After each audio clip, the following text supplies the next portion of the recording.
It's the Funny Comics Fan Club.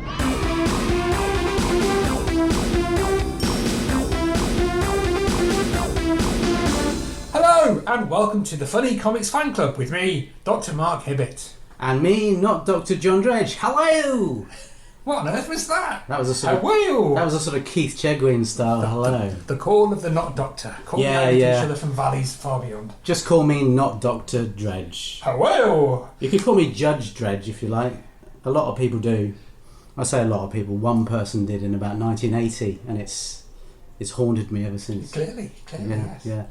So, Dr. Edge, what are we looking at today? Well, we are looking at a copy of... Can you hear that, listeners? It's the Dandy from July the 11th, 1981. This is issue number 2068. But what struck me about it, first of all, is that, okay, this came out in 1981. Yeah. To me, nothing in this comic reflects 1981. It doesn't, does it? Nothing to do with it. More than anything we've looked at, this feels so incredibly old-fashioned. It feels like, I mean, in some ways, looking it up, it feels like it's like from the 1950s. Some of this comic actually is from the 1950s. That's amazing. So we're going to look at that. We will later. But I just thought, reading it, it felt to me, this felt creepy. It felt a bit creepy. It feels like this isn't designed for human children. It's designed for spooky Victorian ghost children who will be going, Mother, bring me my dandy. I'm surprised Lord Snooty wasn't in this. Lord Snooty would go well in this, wouldn't he? It would have fitted right in, because that was my impression of it.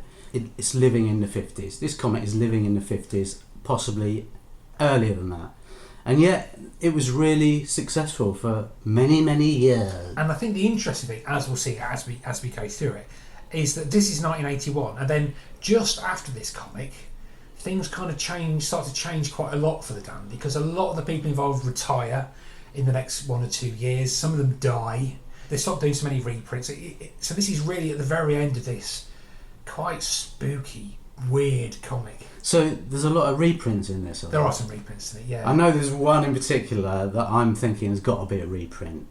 Let's do that in a minute. But first, let's look at the front first of all. So on the front, you've got our old friend, with the emphasis on old, Korky the Flipping Cat. To give him his full title. So Korky the Flipping Cat. This is in the sort of, not tradition, but sort of is in the grand tradition of things like Biffo the Bear, Mickey the Monkey, Korky the Cat, except it's Korky with a K and then the cat is C, isn't it? So it's alliteratively not quite in keeping with the others. It's also in the proud tradition of Biffo the Bear and Mickey the Monkey, in that he's awful, isn't it? It's terrible. Korky the Cat, if I look at my information... Yeah, please do. First appeared in issue 1, right, in 1937. Yep. In 1984, after 47 virtually continuous years, Korky was replaced on the front cover by Desperate Dan. 47 years on the front cover. It's amazing that it kept going so long. He started off as he didn't say anything, it was like silent, so it was a bit like Felix the Cat in a way. And then he started to speak, and in the end he sort of ended up moving into a house that was overrun by mice. But as a character, how the hell did they sustain it for 47 years? I mean, it's hard enough to sustain it in this one issue. Because his character he's a cat. That's about it, really. It's not dissimilar to Biffo the Bear, who is a bear. That's also pretty a bear, much it. yeah. Mickey's a monkey, yeah. He don't do much either. But nevertheless, they do it for years and years. Yes. And what he does in this strip. By jingo. So he goes to a fair. You think, okay, yeah, I know what a fair is. I've been to a fair. And he sees a sword swallower. Yeah, so what it is, he's in the audience and there's a big sign saying, "The Great Gulpo will swallow any sword." Any sword. So anything. not just his swords. Any sword you happen to have on your person, he'll swallow it for you. So, oh, brilliant. I was hoping somebody would swallow this sword that I happen to have with me. Yeah, I mean, you could see it as almost like a game show. Swallow this sword. Swallow this sword. And, with the host of the Great Gulpo. You can tell he's the Great Gulpo because he's the bloke on the stage swallowing a sword with a T-shirt on that says the Great Gulpo. Well, it's clear, isn't it? You can see who it is. There's no doubt where he is or who he is. There he is. There he is, the Great Gulpo. So, and then what the Great Gulpo does is, to prove that the sword is real, he stabs Korky the Cat in the bum. So, like, Korky's invited up onto the stage. He says, "To prove that the sword is real, would you step up onto the stage, sir?" So he does so, and he prods him in the behind with his sword. Okay, right. That's proving the sword is real. But why is he saying, "Look at that, folks, I can swallow any sword in the world"? Doesn't make sense. It doesn't make sense. Is that a mistake? The whole strip is kind of a mistake. The whole 47-year run was an error. Was a mechanical error. And what does Korky say as he's stabbed in the bum with the sword? He says possibly my favourite comic strip I word, thought you'd like this. "Ooh-yah." Ooh-yah! Nobody's ever said "ooh-yah." And then to get his revenge for being stabbed with the sword, Ooh-yah. ooh-yah, he does what any of us would do. What else would you do? You'd walk around the corner to the aquarium. To the nearest aquarium. You challenge Gulpo to swallow a sword, and then you throw him in a tank with a swordfish. Yeah. Because that's life. That's what you do these That's what days. you Or do. certainly That's in what 1981, that's what you did. Maybe this is what happened. Maybe there were sword swallowers and swordfish, and the two were just kept in too close a contact and wiped each other out. Was this, I mean, like Beano ended up being set in Beano Town, right? That's right. Dandy isn't in Dandy Yeah, Town. Dandy's in Dandy Town. It is? Yeah, Nutty's in Nutty Town. So this is actually, how do you know that? Everybody knows that. What, I'm a doctor of comics, John. We've established this. what sort of years was this concept mooted? I mean, when was that happening? It was always happening. Always happening? They've always lived in Dandy Town. One person doesn't live in Dandy Town. Is that Desperate Dan? Yeah. Shall we have a look at Desperate Dan? Let's have a look at Desperate Dan. So And we would say, where on earth does Desperate Dan live? Because of this strip. He lives in Cactusville.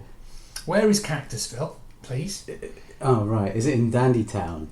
No, I'm just thinking, because in this comic, Desperate Dan lives in Cactusville, which I'm assuming is in America, right? Maybe it isn't. I looked this up. It said he lives in Cactusville, which is a kind of a cross between the Wild West and suburban England. So I don't know. Maybe it is in America. I don't know. Because it's pretty. What the heck is going on here? Yeah, it's a real abstract concept. He's playing cricket. He is playing cricket. He's a cowboy playing cricket against a small child with His nephew. His nephew who has a lace ruff around his neck. And pantaloons or something. And pantaloons. So he looks like he's straight out of the 30s. And the cricket pitch upon which they're playing is littered with cactuses. Or cacti, to be correct. So that means it's in Cactusville. Cactusville. But he's playing cricket. I mean, it's such a strange hybrid of things and images and ideas. But I guess it didn't bother any of the thousands of kids that read this. You know, they just accepted it. Oh, yeah, fine. It's only when you get older you start to look at these things with some sort of condiment. I guess so, but I think, because you and I were 11 when this comic came out, I think, or roundabout. 11-year-old children would be going, but this is madness. Do you think? Because I think when you read it as an 11-year-old, you just go, okay, right, that's what that is. Next. But looking at it now, I mean, you know, what happens in this strip is fairly uneventful as far as I can work out. He's playing cricket and he smashes his bat on a lamp post. He's going to play in the local cricket match, so he steals a frying pan out of Aunt Aggie's kitchen and he scores a lot of runs. They all have a good laugh, apart from Aunt Aggie, who smashes the frying pan over his head. I don't really understand why any of that happened or why they thought I'd be interested in it. No, I mean, who do we write to about this? Actually, there's an address. There is an address. Yeah, we obviously write to 20 Cathcart Street, Kentish Town, which is only just down the road. I might go around there. I should pop in and say, say, excuse me. Is this the Desperate Dan fan club? But John, you're being foolish because of course you can't do that. Why not? Because this strip is a reprint. What? So everybody to do with this strip, well, they're long gone. So the Desperate Dan strips were reprints of old Dudley Watkins strips. So this is why this looks so old, because this is actually a Dudley Watkins strip from like the 1950s or something. So that's why it looks like it's from the 1950s? Yeah, because it is. That's a bit of a cheat. Yeah, and it's not the only one. Not the only one. But it just looks so old-fashioned. I think, like, well, yeah. Why are they reprinting this? Strange. And then, like, it says next week, a cricket trick that knocks Dan flat. He's the batsman who is bowled clean through his bat. So they're still on the cricket theme here. But the thing about Desperate Dan is, in a wider context... Oh, in a wider context. He's really well known, and really people like him, or they certainly did for many years. There's a quote in a Kinks song from the Village Green Preservation Society. they sing, "We are the Desperate Dan Appreciation Society. God save strawberry jam," and all the different varieties. So people know about it, don't they? I mean, People know about it. There's a statue. I read there's a statue of him in Dundee. Yeah. And it's really popular, apparently. Well, if you go to Dundee, as I have, any Dundee listeners, listen away now. Everything looks like they're drawn by Dudley Watkins. There are a lot of people who look like all woolly in Dundee, and there are some Desperate Dans or some Desperate Dans. I don't know. So it's there. They must be going, "Oh, that's my." I'm doing a Scottish accent now. I understand. Oh, great! They say because they're Scottish. You say that. There's my Uncle Desperate Dan. For the benefit of the tape, I'm shielding my eyes from this. Were there a lot of small cactuses in Dundee when you were there, or? No, because I wasn't in Cactusville. I was in Dundee. Don't be crazy. I'm getting them all mixed up. For up. some strange reason. But it did look a bit like all the streets in the Dandy and the Beano. But they clearly updated it a bit later, because I was having a look through my special research. Oh yes. And it says in 1997, where we're leaping ahead here, Yes. the strip temporarily vanished from the comic's pages following a story where he struck oil and ran off with the Spice Girls. I mean, so that was the 90s. He ran off with the Spice Girls. So that was. Was he carrying 3 on each arm? I think so. That must be I believe so. But I never liked the 90s very much. But I mean, in this comic here, in this particular edition, he's still the star of the thing. He is. He's still the focus of it. Because he's got his own, the Desperate Dan Pie Eaters Club. Now, I remember this from being 11. I really loved, anything to do with fan clubs in a comic. For some reason, that fascinated me. It still does to a certain extent. And I love the free gifts you get. A nice metal badge with Desperate Dan Pie Eaters Club, a set of 6 club stickers, a 3D plastic badge, and membership card, club passwords, and secrets of Dan's muscle building exercises, all in a special club wallet. Wow. Sounds good even now. So I wonder what the Dan's muscle building exercises were. I don't know. I'd love to find out. If you guys, anyone out there, was in the club, if you pardon the expression, then do let us know. Please send us an email at this address: DREDGEHIBBETT@gmail.com. But yeah, so it says here on the Pie Eaters Club page, write to tell Dan about your best feat of strength, or about the biggest feed you ever ate. The biggest feed, lovely. Or the funniest grub you ever tasted, or about any grub trick you or your pals have ever played. How many grub tricks have you or your pals ever played, Mark? It's hard to count, really, John, because me and my pals, we're just playing grub tricks all the time. This does narrow it down a little bit to what you can... So it's not like when it was the top, it goes, please send anything. Send anything. Yeah, anything. I haven't got time to top up. I'm sending some grub tricks to Dandy. Maybe they should have had Desperate Dan. They were so desperate over there. But Desperate Dan is a bit odd in this. He's a little bit. He's not very nice, is he, in this? Well, no. So one person writes in, Henry Young of Burley in Wharfordale, West Yorks. He says, I would like to try your tummy muscle strengthening exercises, but I have no elephant to practice with. We've all been there. That must be what was in the wallet. That must be what was in the wallet. Get an elephant. Get an elephant. That would make sense. That would make sense in context. Imagine the lawsuits, though. Oh yeah, that would be the elephant in the room. He's very good, isn't he, listeners? Yeah. This is. I'm not getting paid for this. And then Henry Young of West Yorkshire says, can you suggest anything else I can use? And Desperate Dan says, don't you have a fat friend who's a bit of an elephant? He would do. For goodness sake, Desperate. Goodness me. What are you saying here? I mean, I know you're a bit 50s, but really... Even in the 50s, that was rude. Just curb your tongue, Desperate Dan. It's not... And then later on, somebody sends a picture. It says, here is a robot that will clean all the house. It's not a great picture of a robot, isn't it? Well, it's a robot with lots of arms. It's a robot with lots of arms. That is the key thing. That's a nice little idea. That's a lovely idea, isn't it? And what does Dan say? It seems fairly armless. Ho, ho. No, he doesn't, Dan. He's got loads of arms. He's been in Cactusville too long. He doesn't know what's going on. He doesn't know what's He's going so confused with cricket and cowboys and in the 20s. But if you think that was bad, I'm afraid... I did. Wait for the blooming reply to this star letter, so-called star letter. My sister is always playing tricks on me. This is from Kelly Lisa Down of Ashstead in Surrey. A few years ago, she played... Oh, no. Sorry. A few days ago. It's more up to date. I wouldn't have been surprised in this thing. It was a few years ago now, to be fair. Yeah, it was the 1980s. A few days ago, she played a terrible trick on me. Dear. She said she was going to bake me a lovely chocolate cream cake with blue icing, and when she set it on the table, I took a big bite. Ugh! The lovely chocolate turned out to be cardboard covered with brown paint. That's going to poison you.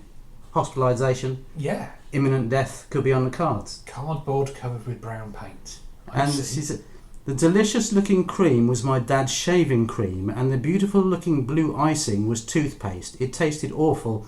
What do you think I should do about my sister? To me, straight to jail. That's quite uncompromising. That's my opinion. Straight to jail. for Yeah, that. do Straight not to- pass go. Do not collect anything from Basil Brush, right? Well, I think I would have to disagree and say, Yeah? I would say Kellier leaves it down, so Ashton, sorry. This is partly your own fault. It's like Partly your own fault? some cardboard painted brown. What, and you're saying she should have been able to see through that? I think you could have quite easily. Some cardboard painted brown, some shaving foam, and some toothpaste. When you put it like that. And also, don't forget the old saying, beware sisters bearing gifts. Especially those of cakes that might look a bit weird. Extremely weird. But what does Dan say? What's Dan's Dan's advice? reply to the, I'm sorry to say I have to say this, but Dan says, send her to Texas and I'll give her a spanking. Anyway, on the next page we've got... but by the way, it says send it to It says- Texas. I was Send it waiting- to Texas. Send it to Send it Texas. to Texas. There you go. So Cactusville's meant to be in Texas, according to this I think particular... we've worked it out there. I think we've worked that out. Okay, it's in Texas, yeah, right, so they're all Texans. Playing Okay. cricket. And wearing strange 1920s English pantaloons, but never mind. At least we've worked it out. It's the world of the It's the world of the dance. Well, let's move on, shall we, to Black Bob. Okay, let's move on to Black Bob. We're just moving across from Tom Tum here. Okay. What I would quickly say about Tom Please Tum, do, yes. this whole comic is obsessed with food. It really is, isn't it? It really is. It keeps going on about grub, the biggest feed you've ever had, food, slap up feeds. Tom Tum, all he is, he's a kid that steals food. Yep. But then you've got his adult counterpart at the end of the comic called Greedy Pig. That seems to be a teacher that steals food. And it's exactly the same story. So the editor must have said at the time something like, yeah, we need to put a lot about stealing food in here. Because rationing's still going on, isn't it, guys? Because rationing still exists as a thing. In 81. In 1980, and they go, oh, yes, it does, sir, that's right. That's good. Yeah, I don't think they sounded quite like that, but I understand where you're coming from. But Black Bob, another thing I was going to say about it, I'm afraid, yet another thing, very quickly. When Viz started, I think it was pretty much a spoof of the Dandy. Yeah. Because all of this stuff I've seen parodied in early Viz comics. Do you reckon? I definitely, and Black Bob especially. I mean, because that was a Black Bin Liner, wasn't it? Black Bag. Black Bag, that's it. Which stands out in my mind. So let's have a look at Black Bob. Black Bob, the Dandy Wonder Dog. Black Bob, that's like someone's haircut. That's referring to someone's hair. It is. Why not call a dog after your haircut? There you go, Black Bob. Tight Perm, the Dandy Wonder Cat. So My mother had a tight perm. it says here, the world famous sheepdog. I mean, is that because he's in this particular comic strip? Citation required, I think. No one's ever had a Black Bob. You don't go around the town saying, oh, I've got a Black Bob t-shirt on, I've got all his records. So yeah, double-barreled danger for Black Bob and his master. Doesn't even rhyme, does It it? doesn't work. And his master, so his master is called Andrew Glenn. Why do they always refer to him as Andrew They Glenn? always refer to him as Andrew Glenn all the way through. He's talking about Andrew Glenn did that. It's like somebody's telling on him, isn't it? Oh, Andrew Glenn did this, and then Andrew Glenn hid in the hole. That must have been, some bizarre policy that the editor... But then again, this is a reprint. This is a reprint, yes. This is definitely a reprint. So this Black Bob ran from 1944 to 1982. It was reprinted in the Weekly News as well, which is another DC, not Thompson newspaper, the paper that my nan used to get, but I don't remember seeing Black Bob in it. But from 1968 onwards, it went into reprints. So this is at most from the 1960s, but probably a bit earlier than that. It's mad, isn't it? And this was still really popular, this comic, at this point. I guess. I mean, whether this strip was, but you remember it because, well, we remember it because Viz took the mickey out of it, quite rightly. I mean, there's a bit in this where like somebody shoots at Andrew Glenn, and Andrew Glenn picks up the gun, and Andrew Glenn inspects it. And what's happened is he finds out that the gun's got a bit of string tied to it. So the gun is about a few metres away from them, and the gun is fired, and they pick it up, and he goes, Andrew Glenn says, oh right, yeah, well, I can see what's happened here. So this gun has been fired from a distance, and he's like, yeah, that's usually how guns work, isn't it? That's usually what you have. No, it means somebody's tied a long piece of string so they could fire the gun. It's like, no, that's not how guns work. That's not what happens. Andrew Glenn. One thing that struck me about Black Bob was that there were no speech bubbles in this. And I think it's one of the things that makes it feel so old-fashioned, isn't it? Because it's text. The text is integrated into the images. Go and look at our socials and you'll see what we mean. That was good, wasn't it? That was very good. Yeah. I say very good. But it's not like, but it's not like something like if it was Rupert the Bear, that would be a picture with a text printed underneath the picture. Here, the text is printed as part of the picture, and that's what makes it look, as you say, really old, even in the context of the rest of the comic. But I don't know. There's not much of a story to it. There's a thief that's for some reason stealing everything he's got, and then they do weird things like he goes, there was nothing for it but to strip off and swim ashore where they found the shepherd's boat neatly moored. Oh, well done, Andrew Glenn. He's neatly moored the boat. Oh, well, good old several 10 points for that. But there's not a lot really of enormous interest that happens here apart from the thief is cornered in a cave, isn't he? And to get out, he throws a bag of flour at Andrew Glenn. Andrew Glenn doesn't like that. Andrew Glenn is not happy about it. He's not happy about it. And he sees the thief go, and you just see the leg and a skirt. Is it a Scotsman or is it a schoolgirl? Find out next week. Well, unfortunately, we won't find out next week because apparently, as far as I can see, the big trailer for next week's action is a massive dog fight. Yeah. That's what we used to enjoy in the 1980s, just dog fights. I'm looking forward to it already. I've changed my mind about the whole strip. Dogfight, yes please. Let's go and find issue 2069. Yeah. And dig that. Or alternatively, the weekly news. Yes. Okay, so that was an unusual intervention in the comic there. But it looks good, doesn't it? I know we always say this, but so this was drawn by a bloke called Jack Prout, and it was written by John Hunter, who had a post office in Selkirk. Love it. But it looks great. It looks lovely. But yeah. I'm surprised there aren't more post offices in this, and less dog fights and flour. Well, maybe if you work in a post office in Selkirk, you sort of sit there and daydream of Andrew Glenn. Andrew Glenn with his top off. And his dog. And his dog. And his black dog, or whatever his name is. Black Bob. I'm not sure what we thought of that. I mean, I think we're a bit freaked. I think with a lot of this comic, you're like going, what is this? What is this? What Why the are you hell showing is me this? this? And then just a brief comment about the next strip, the Smasher. The thing about the Smasher is he likes to smash things. That's what he does. Breaks stuff up. And he looks like Dennis the Menace's older brother and slightly larger brother. And not as good Dennis the Menace. Not as good. And it doesn't look as good. It's not very nicely drawn, is it? It's not well drawn, and the whole thing's like they have to explain what's going on in each picture, and that's always a sort of alarm bells going off if you have to explain. He says, now the roller has passed the hut and run. I can't read it. What does it say, Mark? It says, and now the roller has missed the hut and run into some logs. So he has to say what's happening. He has to say what's being shown in the picture, allegedly being shown in the picture. Otherwise, you wouldn't know what the hell is happening. Because it is a roller rolling into some logs. It's a roller rolling into some logs. You can't deny that.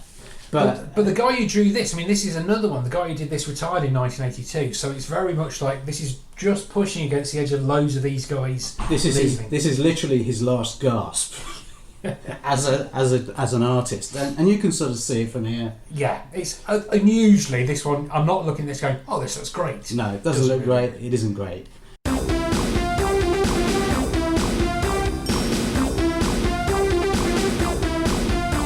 Goodness me, John, you're looking especially smooth today.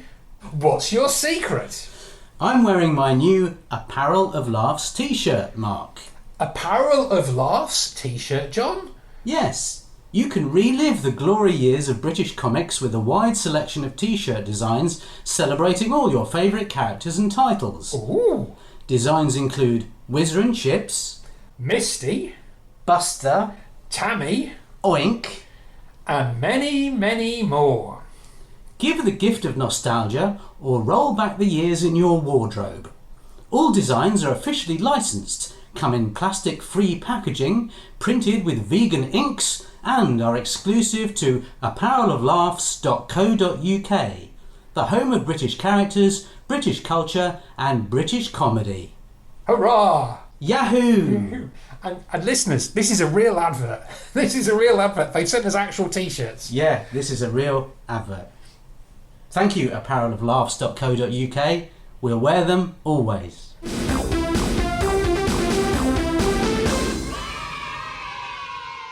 Now we come to a double-page feature called Winker Watson. Winker Watson. Mark, you wanted to look at this. Oh, why? My word. What is this? I remember reading Winker Watson as a child and thinking, I blanked it out. I can't remember. Can you not remember this? No. Goodness this me. looks like the 50s again. This, Is it a reprint? No, I think this is drawn by a guy called Eric Roberts. He drew this until he died in 1982. And we keep saying Winker Watson. What was he thinking? What was he thinking calling it character Winker Watson? I'm not sure. It doesn't even need Viz to do this one. It's about a horrible child called Winker Watson who's at a private school somewhere, and it's kind of like Billy Bunter or that sort of school story. It has continuity. Apparently there's an ongoing story where Winker Watson is just vile to people. Really? Because I don't know anything about this apart from this episode. And it's got the same as with Black Bob. It's got this huge lumps of text. Well, this is even weirder in my view. And you say this is sort of from 1981. You've got these weird panels. They've got stuff going on in them, obviously. You've got cartoon bubbles. What do you call them? Speech balloons. You've got speech balloons. In your words, speech balloons. But you've also got this irrelevant text in the panels. I mean, most of it isn't really needed as far as I can see. God knows why they kept putting it in. Have a look on the socials and you'll see what I'm talking about. You see what I mean? It's just like... There's loads of it, isn't there? Do you want to tell them what the story is? Or? Wow. So Winker Watson, his uncle is the PE teacher. And even his uncle hates him. Yeah, well, quite rightly, he's awful. Winker Watson wants to get off and he's pretending to have toothache. He hasn't got toothache, so he makes some toffee that he knows his uncle will confiscate from him, which hurts his teeth. Because it's actually got glue. He puts glue in it. He puts glue in it, doesn't he? Yes.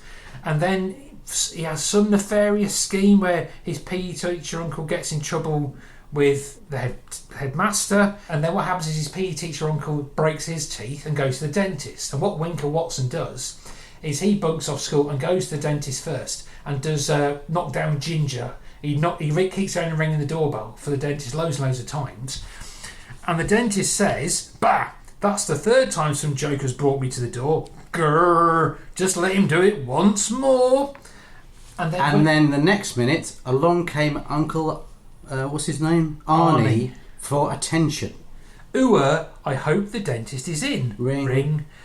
The dentist supplied the attention with an angry fist smack on the teeth. So yowl! You can see that happening in the picture. You do not need some irrelevant text in that picture as well. Uncle Arnie is being hit in the face by the dentist. Yeah, and it's spelling it out. And then the dentist says, I've hit you in the face. Sorry, old man, but that was the tooth that had to come out in any case. That'll be £5, please.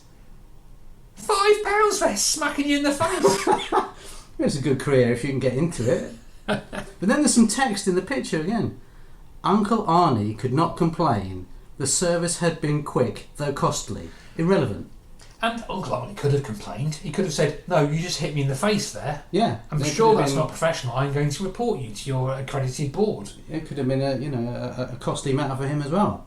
But I don't really know what to make of this. I mean, did any kid really like this strip? Was there a lot of them? Do you know much about the history? You know what? This went for years and years and years. This strip. God, it's horrible. We don't. I found nothing. Let's move on. Let's ponder. Let's ponder on some of the other pages. Right. Okay. Now we go. To me, this is the best page in the comic. I agree. Really? Yeah. This is Desperate Dog we're looking at. Desperate Dog. So at the time on telly, you had, what was his name? Deputy Dog. Deputy Dog. Gee, Muskie. That guy. But so I was thinking, well, what is this? It's called Desperate Dog. Does that mean he's Desperate Dan's dog? No, it isn't. No, it's not. It's no. not. It's nothing to do with Desperate Dan, apart from the fact that the idea is the same, essentially, but it's a dog. Yeah. He's not in some bizarre Cactusville, though. He does seem to be in America here. They all talk with American accents. You can sort of tell. They say things like, "Dagnamit." Howdy, Doc. Yeah. But I thought, okay, Desperate Dog, he must be the sheriff of this place in America. No, he's not. Because the sheriff turns up in the first picture. So who is he then? Just a guy. Assistant sheriff, is he? What? Sheriff by proxy? The runner? Well, he's not the deputy. No. He's not the deputy sheriff, because that would lead us all into terrible trademark issues, wouldn't it? But yeah, so he's somebody that knows the sheriff. That's guy. who he is. It's not the sheriff, that would be too obvious. Just some What guy. a great, blooming, stupid idea for a character. Anyway, what I love about this page is the material, the story is really funny to me. He's going, say, Desperate Dog, it's not like you to be lazing about doing nothing. He says, well, as a matter of fact, Doc, I'm thinking of taking up a quiet hobby, painting maybe, because he's meant to have huge strength like Desperate Dan, this dog has got. He says, painting? That's not very energetic. So he goes out and says, now there's a good scene to paint. He starts painting this lovely scene. He says, dagnamit, I can't seem to get that tree right. My painting would be a whole lot easier without the tree. Desperate Dog's accent seems to be disappearing at this point. Well, it was I'm not a trained actor, but I'll stay in the accent then. I'll be more method. Yeah. So he says, "Now there's a good tree to paint." How's that? That's amazing. He says, "Dagnamit, I can't seem to get that tree right. My painting would be a whole lot easier without the tree. I'll just get rid of it." He uproots the tree and just throws it away. That's a great joke. That's good, isn't it? Yeah. And then he says, those big boulders are difficult to paint too. I'll chuck them right out of sight. And then a grizzly bear turns up. He says, hop it, I can't paint animals. Big fight, throws the bear off. What's arrived now? A moose. Here we go again. Huge fight. He throws the moose away. And in the end he says, so you've been hunting, Desperate Dog. I knew painting wouldn't be energetic enough for you. He says, you must be joking. What a great page, really nice. And my main question is, why is this not Desperate Dan? I mean, this is drawn by George Martin, who we've seen a lot of. He did Call for Kelly and things like this. He's great, it looks brilliant, it's funny, it feels kind of modern. Why is this Desperate Dog and not Desperate Dan? Why have they done the good Desperate Dan story here in the back and left the antiquated terror in the front page? It's crazy. Yeah. Well, it's the dandy, but yes. yeah, I know. But this instantly made me like the character because it's just such a funny story and well written, well drawn. Everything about it is good. And it's one of the few things, as you say, it's one of the few things in this comic that feels like it's from the 80s. It's the late 70s, early 80s. It feels more modern. It feels much more modern. Yeah, much more modern. It doesn't feel like 1937 like some of it. Like our next strip. Which reminds me of Viz straight away. Yeah, the infamous Jocks and the Geordies, which was not even like... It was basically kind of reprinted in Viz. Yeah, essentially they hardly changed a thing. At all, yeah. I can't remember what they called it in Viz, but it was just a straight parody. Right? Exactly, yeah. They must have liked parodying this particular artist. You don't know who it is, do you? Yes, I do. This is Jimmy Hughes, who drew this... No Scottish accents, please. He was from Dudley. I would restrict myself to Geordie accents. He was from Cactusville. But this is in the Scottish borders, isn't it? So apparently, I looked this up. How on earth this would happen is that the Jocks, the Scottish characters, live on the north side of the border, and the Geordies are on the south of the border. And basically, they're all horrible, and they fight each other. And keep fighting each other all the time and hitting each other. And yeah. This is what? Yeah. What happens in this strip is there's a child pretending to be he's pretending to have a broken leg, so he's sitting in a wheelchair, and this kid is a local bully, so he trips somebody else up and beats this kid with a stick to steal an apple. It's like, okay, so in this world here in 1981, what they want is an apple. All they want is an apple, and this kid's going like, oh no, my apple, I was really enjoying my apple. What a hard life you must have had. Incredible. And then because he's sitting there, old people turn up and give him money. Yeah, they give him. I mean, I've never tried it, but apparently this is what happens in 1980s Scotland. Well, then what happens? That is what happens, because then what happens is the Jocks, they decide to make a wheelchair. And what do they use to make the wheelchair out of? A carty. A carty, yes. So Our old friend, the carty. And they make this wheelchair so they can pretend to be disabled to extract money. And then this sounds more and more like Viz the more you're saying. And it's not though, isn't it? This is just a normal strip of, And so then what they do is, in the wheelchair, they trip up one of the Geordies who's reading a copy of the Dandy as he goes past. You'd have thought he would have seen this coming. So then he decides to beat up. So the Geordie says, "Why, aye, when I finish with you, you'll need a plaster for your nose as well." I don't see it in that accent, but I can see where you're coming from. He's a Geordie. That's how they speak. That is how they speak. Yeah. You didn't hear me say "Why, aye, man"? I put that in so you know. I've got it now. Goodness me is all I can say to that. Goodness me. And that is what an old lady says when she sees it. And then she then goes, "Oh, that's terrible. You're about to fight a disabled person. I am now going to hit you over the head with an umbrella." Yeah. And then that's only the first of 2 pages. I thought that was the end of it. No. And then I turned over the page. There's yet another page of this. So then the scam starts to work, and old ladies give him 10 pence. But then a ball goes over a fence, and the lad jumps out, and a policeman sees him and says, "You're not disabled." Oh no!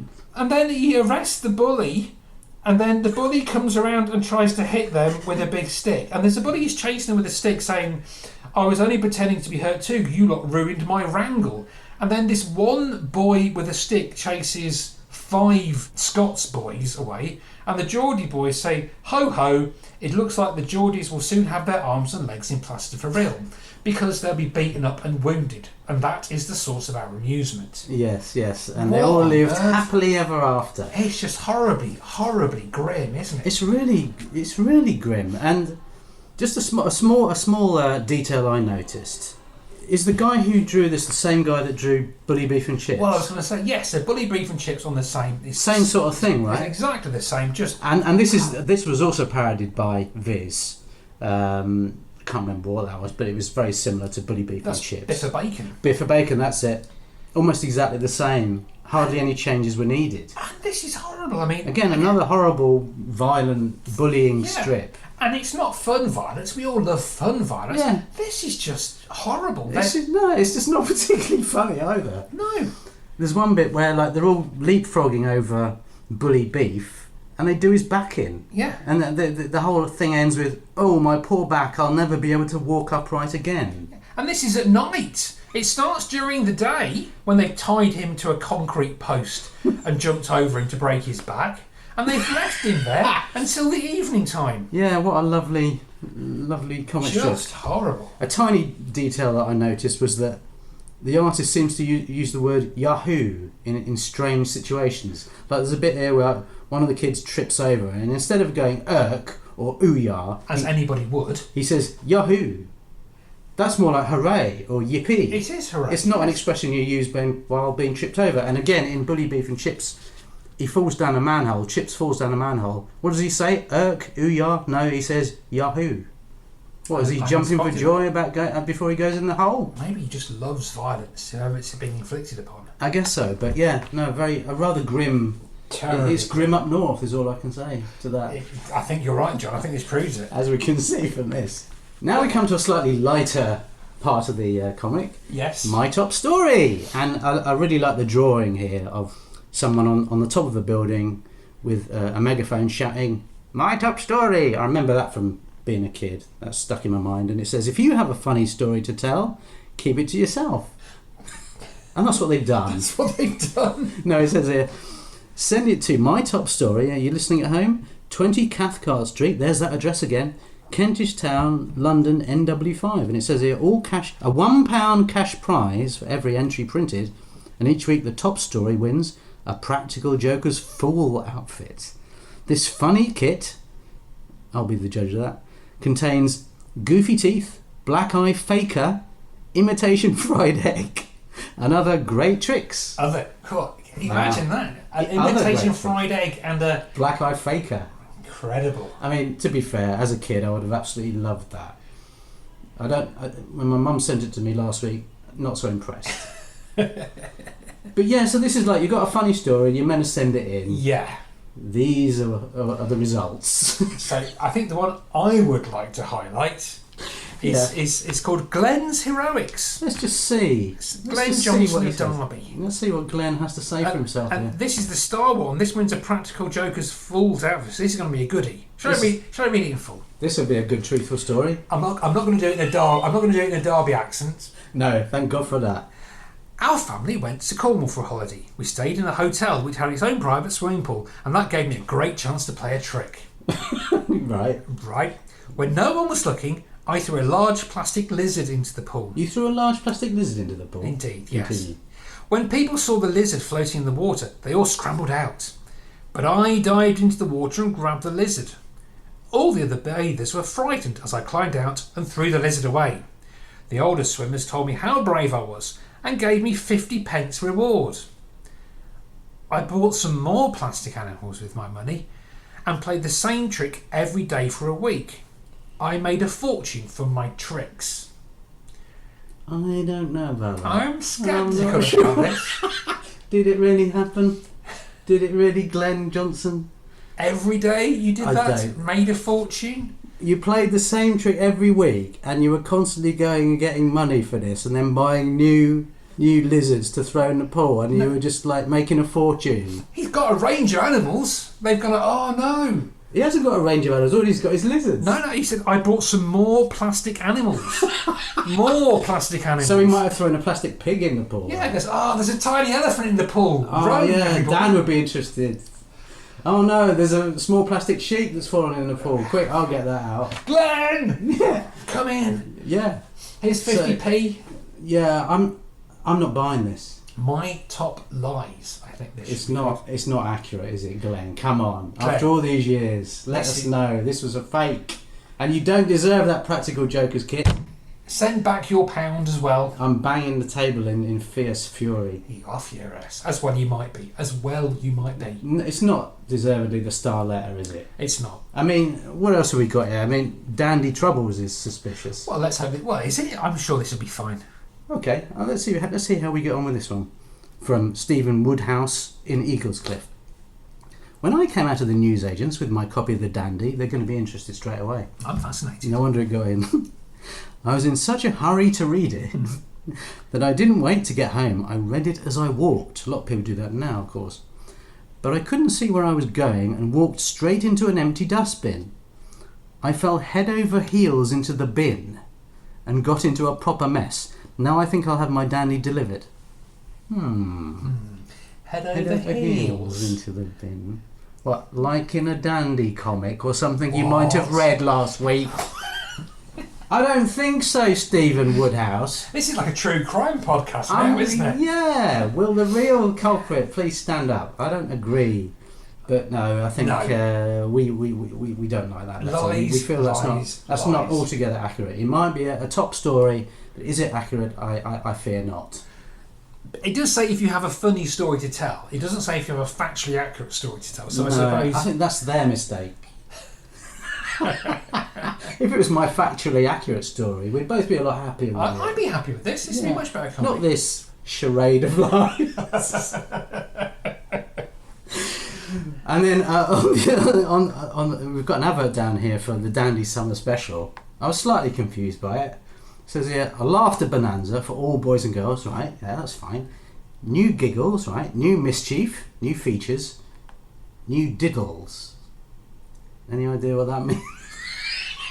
New diddles? I mean, I wonder whether there are any old diddles or any diddles of any description were in any of these, but apparently there are some. I'd be in the market for some diddles, Dandy. Yeah. So if anybody knows what the hell that is, and keep it to yourself. Do keep it to yourself. Yeah, with your top stories as well. Every page is a winner, it says. I don't buy that either. No. Not if it's Black Bob. I'm questioning everything in this issue of the Dandy. But I think those are the main ones we wanted to look at, wasn't it? Yeah, I mean, Bertie Bunkle and his chemical uncle smacks of Viz comic, doesn't it? It sounds like a Suede song, doesn't it? The only interesting thing about this page is they seem to have a character that looks like silent film comedian Harold Lloyd here. Oh, yes. But whether it is meant to be that, I don't know. But a pair of glasses and a smile. It was on TV around this time, so there may have been some sort of influence. Harry and his hippo. Now, what the heck is this? So Harry and his hippo? Now, okay, it looks like a modern comic. It's a bit groovier looking, but so Harry and his mate are playing football. The hippo's just sitting there. The hippo's just minding his own business. Minding his own business. And this guy who's meant to be a spiv turns up. He's got a wooden cart and he's trying to sell balloons. Not many passers-by here, but good luck to him. He's got 6 balloons. That's his entire stock of balloons. So that'll get him a few quid at most. So in what world are there like sword swallows that will swallow any sword, aquariums with stocked with swordfish, and balloon salesman from a wooden cart? Balloon salesman. I mean, that reminds me of Return of the Pink Panther, where like Cousteau pretends to be a balloon salesman. So I guess they did exist in some form. In desert, as you say, in a deserted street, and he's thinking like, oh, those kids are in the way. He's not thinking, there's a hippo there. No, that's totally accepted. Nature's most deadly animal. Yeah. He just says, these kids are playing football right where I'm trying to sell my balloons. I know. I'll get into a garden behind that big hippo and frying it off. The kids will chase after it. He's not surprised by the hippo. No. And then he blows up one of his balloons and then explodes it. So he's destroying his own stock. But that doesn't bother the hippo. No, Hippo's fine with that. No. The hippo is not as happy with the balloon when there's a scary face drawn on it.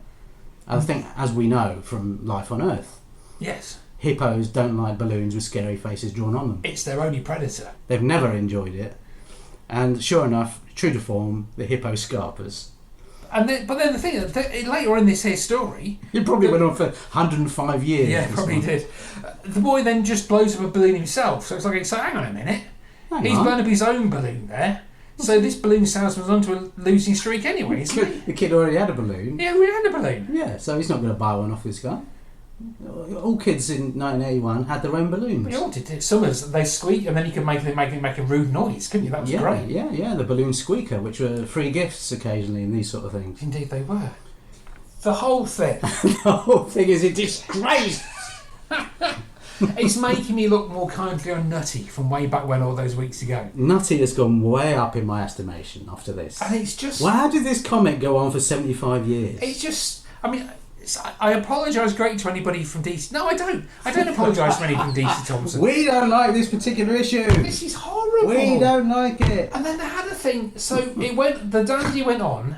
And on. And on until the year 2012. But... From the years 2007 to 2010, it was called Dandy Extreme. I mean, did that mean there was actual murders in it and something? Was it all escalate? People were garroted every week. Goodness me. Yeah, I remember that. They really were trying to update it towards the end. And I mean, the summer specials are apparently still going. That you can still get a summer section. You can still get an annual, I believe. Still get an annual, yes, definitely. So there's clearly, I guess it was going for so long that people remember it fondly. I mean, we all remember this sort of thing fondly until we look at it in depth. Yes. But I don't know. What do you think? What is your 2 favourite items in the dandy? Just looking back through. I mean, what have we got here? I mean, for me, I would say the best thing about it. I don't know. What is the best thing? Well, we liked Desperate Dog, didn't we? Desperate Dog was the best thing about it. No question. That is the number 1 hit strip for this podcast. So if you write to the editor and telling what we like the best, it's Desperate Dog. Desperate Dog is what we like. Is there a second one? Is there a second contender? I don't think there is it really? I mean, no. It's all fairly unpleasant, isn't it? The only thing I liked was the Desperate Dan Pie Eaters Club page. That was the other thing I liked. Okay, we'll have that. And then which one did you not like? Which one did you... Which page was the worst? Which page infuriated you most and made you want to set fire to comics? For the benefit of the tape, I'm looking through the whole thing with a dubious eye. It has to be Winker Watson. It's Winker Watson, isn't it? Yeah, because there's nothing redeeming about this one.